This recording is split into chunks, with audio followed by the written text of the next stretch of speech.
Great Mexican showdown between Canelo Alvarez versus Jaime Munguia. In my scorecard, Canelo Alvarez beat Jaime Munguia 115, 112.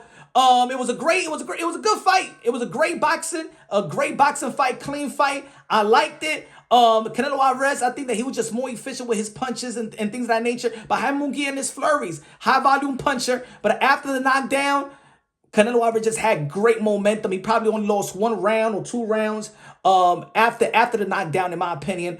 So Canelo Alvarez either could have won it also 116, 111 in my opinion. If you get one swing round to either or. Let me know what y'all think, ladies and gentlemen. It was a great Mexican showdown. Jaime Munguia showed a lot of heart. If it was David Benavidez inside that ring with the high volume punch, I think that Canelo Alvarez have declined just a bit. Just a bit. He can't. He's not knocking nobody out. So I don't know. Let me know what y'all think, man. Let's see what they're gonna say with the scorecard, and then we're gonna be talking about what's gonna be next for Canelo Alvarez. I don't want it to be Berlanga. I don't want it to be Jamal Charlo. I want it to be David Benavidez.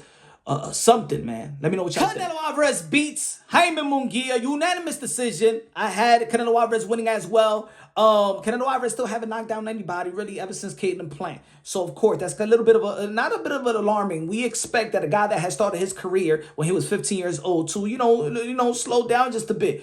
Has declined, but just because he declined, that doesn't mean he's still not the best. He's still the best in 168. I still got him over David Benavidez, but I believe that Canelo Alvarez, you know what I'm saying, if you got somebody that throws high volume punches and with some power, I think the more he waits for David Benavidez, he's gonna have trouble with David Benavidez. Let me know what y'all think. Subscribe to the channel, smash the like button.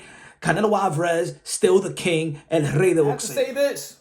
There was a little bit of rain of boos in the post-fight interview when Canelo Alvarez said that he doesn't know if he's going to fight David Benavidez. It has to be with money and da-da-da-da.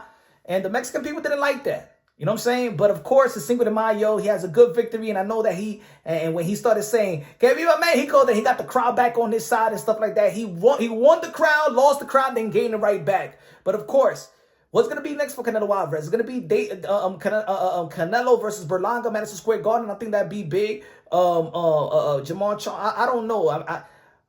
There's not a lot of big fights for Canelo Alvarez or major fights. The major fight is the David Benavidez fight, but David Benavidez is going to be moving up. He said he's not going to be moving back down, and probably if he become a unified champion, in the light heavyweight division, he's going to move up to cruiserweight division.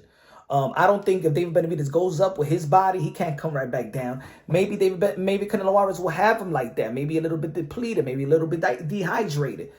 What's next for Canelo Alvarez, though? I don't feel any excitement on what's next. I mean, he's still the king, El Rey de Boxeo, but I don't feel the excitement back. Maybe he needs to do some exhibition, UFC, something to bring a little bit more of an anticipation. But without a David Benavidez, what's the real anticipation for Canelo Alvarez? He beat Jaime Munguia. He'll beat him just the same. I think he'll beat Berlanga just the same way. I think that Jaime Munguia looked better than Berlanga.